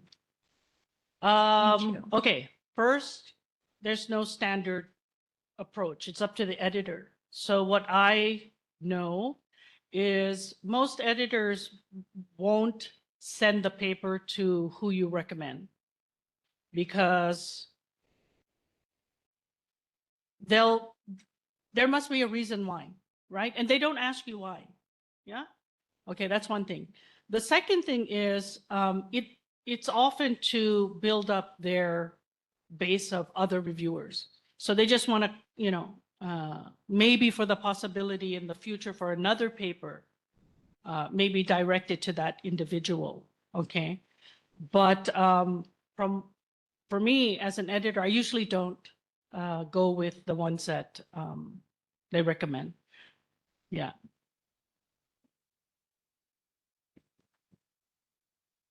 Any questions? I think no questions. So thank you, Dr. Olympia, to sharing your experience. So next step, Katie would like to give you some Okay, gifts. thank you. Thank you. By the way, I just want to, if you see here, if your faculty is interested in paper development workshops or for research papers or teaching and writing cases, feel free to reach out to me. And I have another colleague that can deliver it in Thai. Okay, so we have no problem to deliver these ad hoc, no problem. Okay, thank you very much. We do a thank you. That's brilliant. Oh, I'm hope I'm going to get your slide up. They're nice foiled supplies that I think. Is that okay here? Thanks.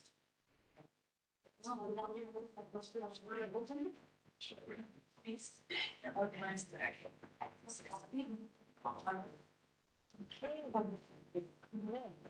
Great. Thank you so much. File for you.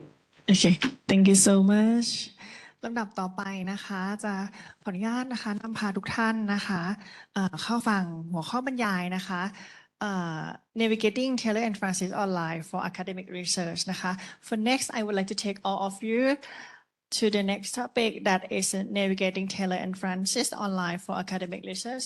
So please welcome Ms. Kanjana for Taylor and Francis.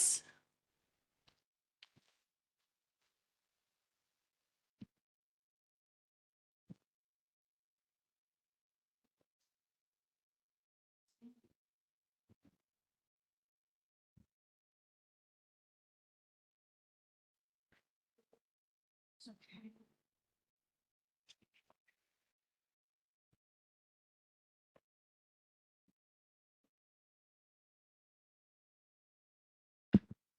ก็สวัสดีทุกท่านนะคะ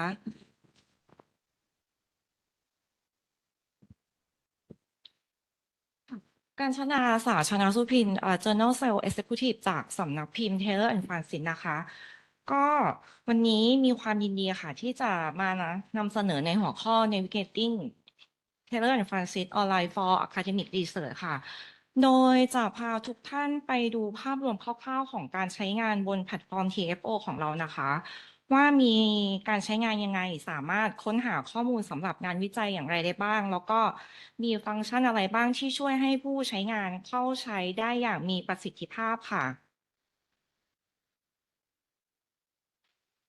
ก่อนอื่นนะคะขออนุญาตทบทวนข้อมูลสั้นๆเกี่ยวกับการบอกรับของทางมหิดลนะคะปัจจุบันค่ะทางมหิดลมีการบอกรับฐานข้อมูลของเราอยู่3 collection นะคะได้แก่ S-Test S&T แล้วก็ Medical Library ค่ะโดยผู้ใช้งานค่ะสามารถเข้าถึงฐานข้อมูลของเราได้มากกว่า 2,100 รายการนะคะ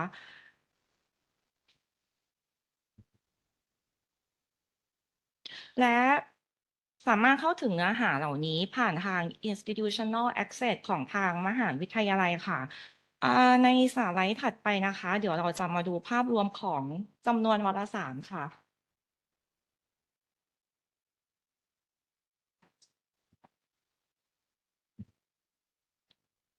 เริ่มจากกลุ่มแรกค่ะ S-Test สามารถเข้าถึงวารสารได้ถึง 1,485 รายการค่ะถัดไป S&T จะมีทั้งหมดI'm sorry. Are you going to give your whole talk in Thai? Because there's several people, including myself in this room, who don't speak Thai.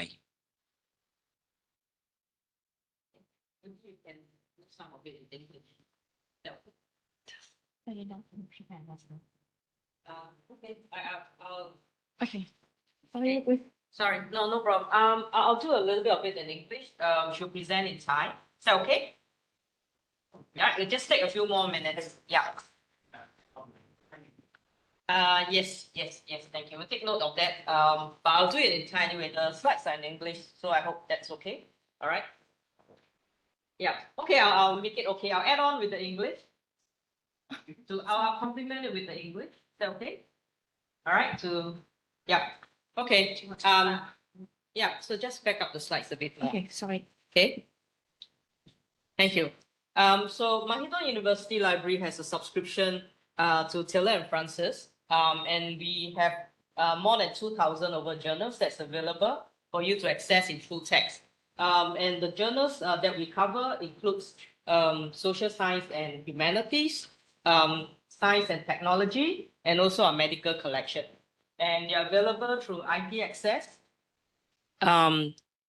Throughout of all for Mahidol authorized users. So include all your faculty members, your students, and also your researchers here. Thank you.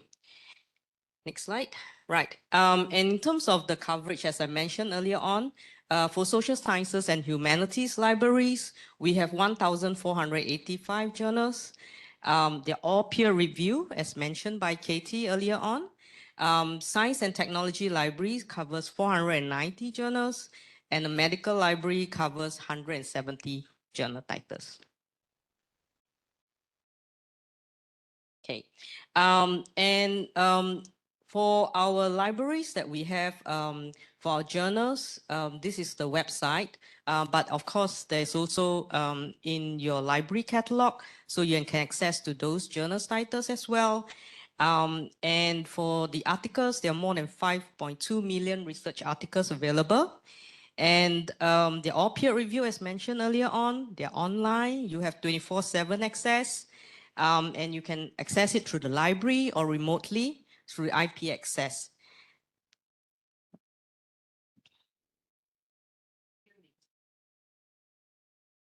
Yep. Yep. โอเคค่ะในส่วนของการใช้งานนะคะเราสามารถเข้าใช้งานผ่านแพลตฟอร์ม www.tandfonline.com นะคะโดยแพลตฟอร์มนี้จะรวมวารสารมากกว่า 2,700 รายชื่อซึ่งผู้ใช้สามารถเข้าถึงได้ตลอดเวลาค่ะตัวนี้จะรวมวารสารในส่วนที่เป็นของ Open Access เข้าไปด้วยนะคะนอกจากนี้ยังมีบทความงานวิจัยมากกว่า5 ล้านบทความและบทความทั้งหมดค่ะจะผ่านกระบวนการพิจารณาโดยผู้ทรงคุณวุฒิในสาขานั้นๆค่ะ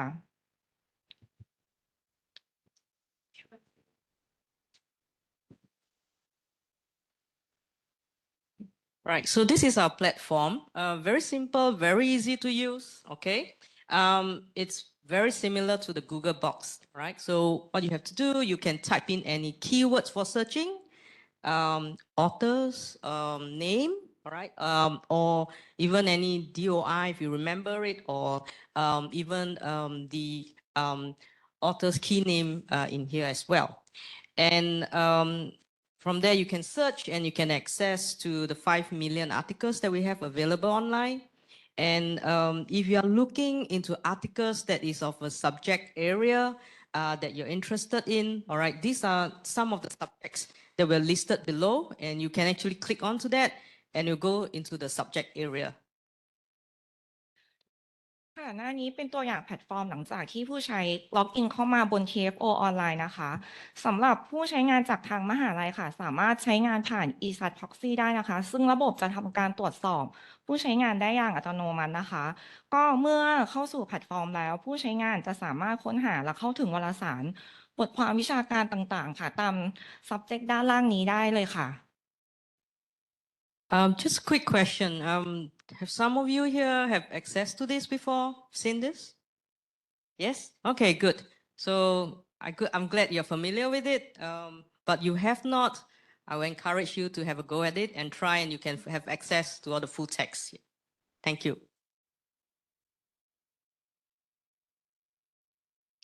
Right, so the search and access, as I mentioned earlier on, it's very simple, very similar to Google. What you have to do, you enter the keywords, all right? And if you're a bit more advanced and you want to have more detailed searching, all right, there's always a basic or advanced when you click on to the option box at below. There is then the article review information that includes the journal issue, the volume number, the years, all right? Those are listed when you click into individual journal title.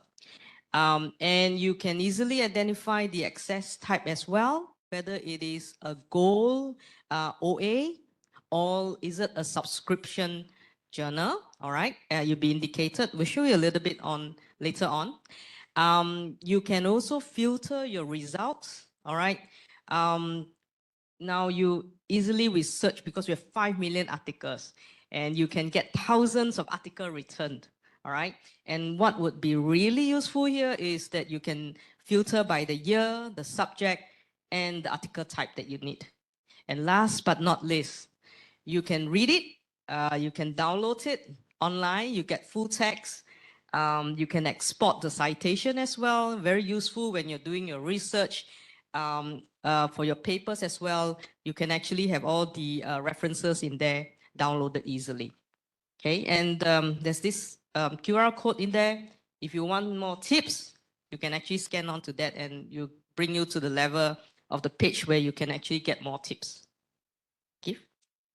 โอเคค่ะเรามาดูตัวอย่างขั้นตอนการค้นหาและเข้าถึงแพลตฟอร์มแบบง่ายๆนะคะเริ่มจากขั้นตอนแรกค่ะผู้ใช้สามารถพิมพ์คีย์เวิร์ดที่สำคัญเช่นอาจจะเป็นชื่อบทความชื่อผู้เขียนหรือว่าหมายเลข DOI ได้เลยค่ะหลังจากนั้นก็สามารถเลือกได้ว่าจะค้นหาแบบเบสิกหรือว่าเป็น Advanced Search เพื่อกำหนดเงื่อนไขการค้นหาเพิ่มเติมค่ะนอกจากการค้นหาแล้วระบบจะแสดงหน้า Result List เพื่อแสดงรายละเอียดของบทความเช่นชื่อบทความชื่อผู้เขียนวารสารปีที่ตีพิมพ์และจำนวนผลลัพธ์ที่ค้นพบค่ะในขั้นตอนนี้ค่ะผู้ใช้สามารถตรวจสอบสถานะการเข้าถึงได้ว่าจะเป็นแบบ Open Access หรือเป็นแบบ Subscription นะคะถัดไปจะเป็นในส่วนของการเพิ่มการค้นหาจากการใช้ฟิลเตอร์ค่ะซึ่งเราสามารถกรองได้ตามปีตามสาขาวิชาแล้วก็ตาม Article Type ค่ะขั้นตอนสุดท้ายผู้ใช้สามารถเข้าไปคลิกบทความที่สนใจแล้วก็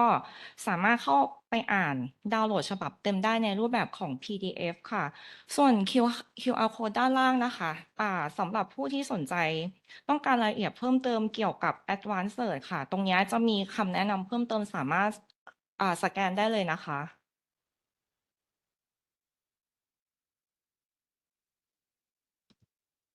Right. So just to show you a little bit of example here, after you put in the Google box search, right? You get the search result, all right? And it will show you clearly what are the titles, the abstracts, the access indicator, whether it's full text, open access, and then you can quickly, from your discovery, go into your exploration into the article page and level. So the example here on the left-hand corner here, all right, you will see that from here where you can modify your search further if you like, okay? And the number of articles that you search from your term. Now, if you use a very vague term, here you have 123,000 articles. I think that's a lot too much, even if it's 1,000 articles. So from here, actually, you really do need to refine your search, okay? And if you see this little orange lock here, if it's locked, it means that it is a subscription title.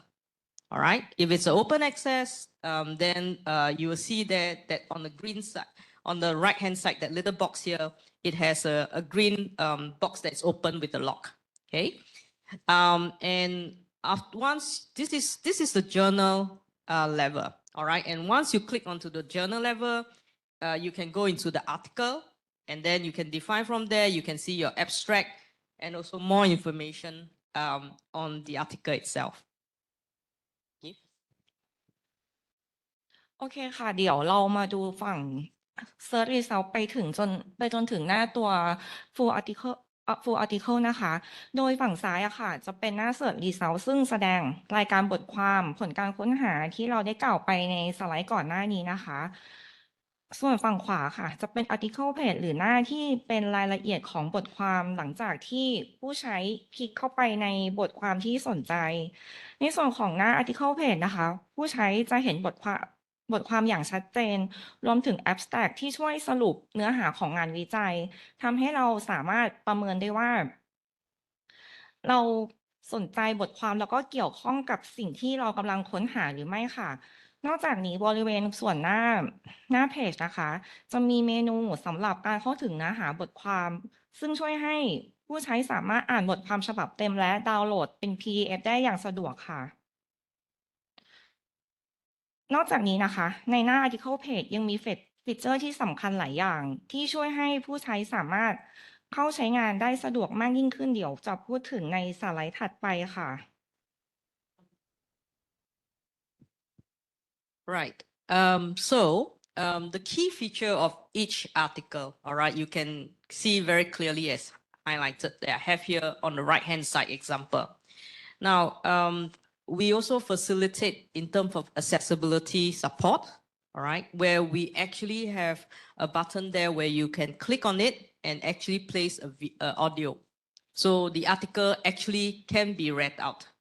And in addition to that is that it also has a language facility. So all our articles are in English, all right, and published in English. Now, and if you want to hear it in a different language, let's say, for example, in Thai, all right, you can actually click on highlighted it and then play it in the language in Thai, and it will actually read out audio in English, in Thai, okay? You can access to the DOI of the article, and it is a permanent and reliable link. And that link is provided as part of this article as well and highlighted in the article. And you can copy that if you want to share that article with a fellow colleague or fellow researcher as well. Okay. The other thing is you can export your citation and references. I think for researchers, all of you in this room, I think you will find this very useful. As I mentioned earlier on, you can download it and then use EndNote or RefWorks as part of it, as example, for you to actually do your easy reference in your article. We also have articles metrics there to show you what are the impact, the reach of the article, including the views, the citation, share. For those of you who are familiar with our metrics, with the colorful donut you see there, right? Okay, that is really very helpful because it will show you how many views it has for these articles, how much of it has been cross-ref, used in Web of Science, in Scopus, and also whether there are different mentions as well for your articles, including some of the other social media platforms. So this is really very useful as well. Yeah. โอเคค่ะสำหรับตัว accessibility support นะคะฟีเจอร์แรกก็จะเริ่มจากเครื่องมือที่ช่วยสนับสนุนในการฟังนะคะ ผู้ใช้สามารถกดไปฟังได้โดยสามารถเลือกภาษาได้ตามต้องการค่ะ นอกจากนี้ยังมีเครื่องมือแปลภาษาสามารถใช้ตัว Google Translate ได้ค่ะ แล้วก็ถัดไปจะเกี่ยวกับตัว DOI ซึ่งตัวนี้ทางผู้ใช้ค่ะสามารถเข้าถึงรหัสประจำตัวของบทความที่ไม่ซ้ำกัน ซึ่งจะเป็นลิงก์ถาวรสำหรับการเข้าถึงของบทความนั้นๆในส่วนของ citation tool ค่ะ ผู้ใช้สามารถเลือกใช้ citation tool เพื่อส่งออกข้อมูลไปยังโปรแกรมบรรณานุกรม เช่น EndNote หรือ RefWorks ได้นะคะ ซึ่งจะช่วยจัดการกับรายการอ้างอิงสำหรับงานวิจัยให้สะดวกมากยิ่งขึ้นค่ะ และเมื่อสักครู่ขอเสริมตรง Crossmark นะคะ เป็น Crossmark Update ซึ่งจะช่วยให้ผู้ใช้ค่ะสามารถตรวจสอบสถานะล่าสุดของบทความว่ามีการแก้ไขอัปเดตข้อมูลหรือปรับปรุงเนื้อหาหลังจากการตีพิมพ์หรือไม่ เพื่อให้มั่นใจว่าเรากำลังใช้ข้อมูลเวอร์ชันล่าสุดของบทความค่ะ และสุดท้ายตัวเมทริกนะคะจะแสดงข้อมูลการใช้งานและผลกระทบของบทความว่ามีจำนวนเข้าชมจำนวนการดาวน์โหลดและจำนวนการอ้างอิงรวมถึงแชร์บทความในแพลตฟอร์มต่างๆอยู่ประมาณเท่าไหร่ค่ะ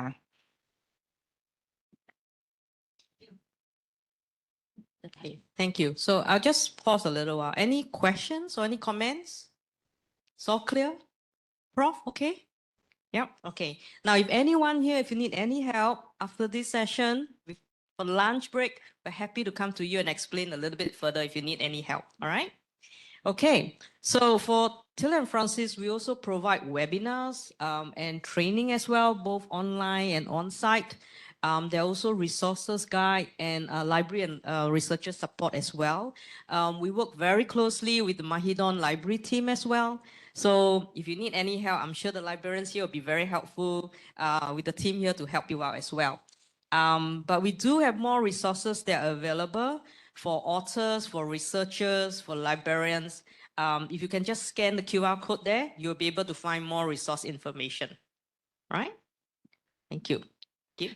ค่ะโอเคในส่วนสุดท้ายนะคะทาง Taylor Francis ก็จะยังมีการเทรนนิ่งและซัพพอร์ตเพื่อให้ผู้ใช้งานสามารถเข้าใช้งานแพลตฟอร์มได้อย่างมีประสิทธิภาพนะคะเราจะมีการจัดเทรนนิ่งให้กับผู้ใช้รวมถึงสามารถจัดในรูปแบบออนไลน์เทรนนิ่งหรือแบบเวิร์กช็อปได้ค่ะแล้วตามที่เมนชั่นเมื่อสักครู่นะคะ QR code ด้านล่างเป็นแหล่งข้อมูลสำหรับการเรียนรู้เพิ่มเติมในส่วนของ Health Section User Guide แล้วก็ Research Resource ก็สามารถสแกน QR code ได้เลยค่ะขอบพระคุณทุกท่านค่ะ Thank you. So thank you so much, Kanchana. So the next step that is nothing much, but it's our traditional for our generation is a photo session. Yeah, so I would like to invite all of you to the back of the meeting room to have some photo together. Thank you.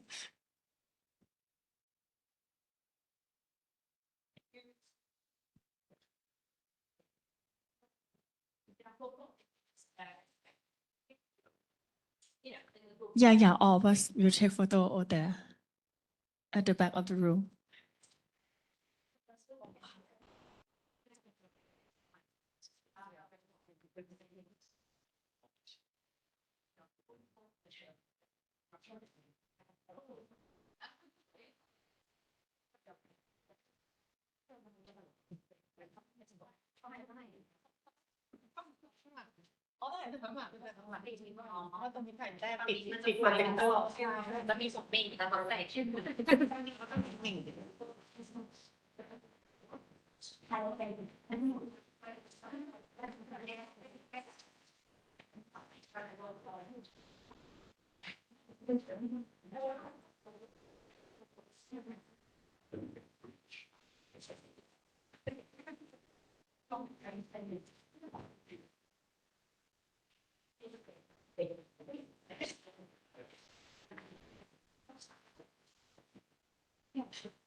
เก็บพอไหมพอไหมพอไหม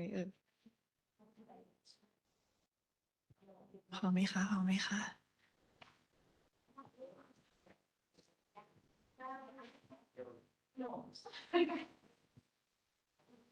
เก็บหมดไหมได้เลย Oh anyone want to take photo with your mobile phone anyone okay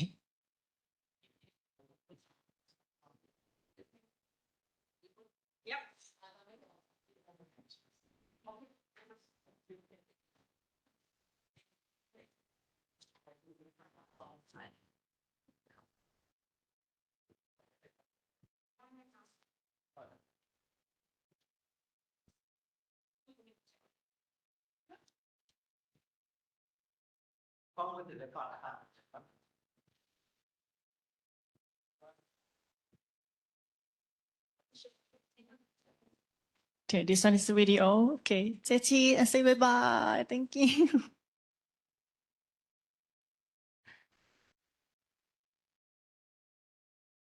Okay, another one. 1, 2, 3. 1, 2, 3. Okay, and the main camera.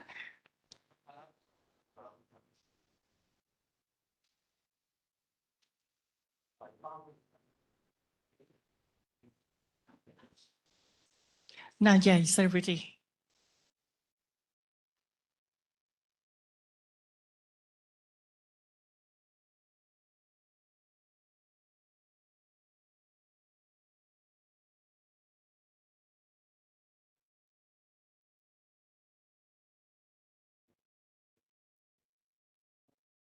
Thank you.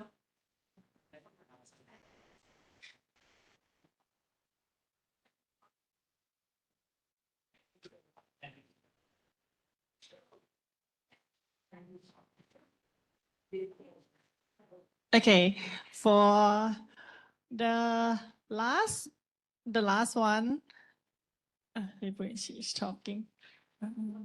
Okay. Lipui, you need to say something? Okay, so invite Lipui for give some closing speech. Thank you, Mike. Thank you, everyone. Come to a closing for this morning. First, I would really like to thank all of you for spending your morning here with us. I think first to also share a little bit with the presenters or speakers, Professor Olympia, who very kindly share her experiences and a lot of tips on publishing with us. And our very own Taylor and Francis, Katie, who will also share with you publishing with Taylor and Francis, and some very good information, I hope, for session for you. And let me introduce myself, which I think I forgot earlier on. I'm the commercial director, and my name is Lipui, and I take care of ASEAN, Southeast Asia. I actually spent almost 4 years working with our librarians from Mahidol University, and together with the research department in putting this transformative agreement together. And they work very hard, I think, in having the read portion of our Taylor and Francis journals of more than 2,000 journals available to all the researchers here in Mahidol University, and also the open access publication that is also available for you. So I do hope that you enjoy today's session, make the best use of this ecosystem in terms of publishing and also reading material. And I like to, last but not least, wish all of you very good success for your research and a happy journey in researching. And do take good care. Thank you very much again. Okay, thank you, everyone. For the last one, as shown in the screen, this one is a survey. You can scan the QR code and make the survey, or if you cannot, you can scan at the end of your agenda over here. And so, thank you, everyone, for today for attend our training today with Taylor and Francis, and thank you, Mahidol University, for any help today. And next, so I think of you maybe a bit hungry, right? So we're going to have lunch together. อยู่ข้างนอกใช่ไหมคะ? So you can, today this training is already over already, but you can choose your lunch box inside, in front of the meeting room. Okay, thank you everyone. ขอบคุณค่ะ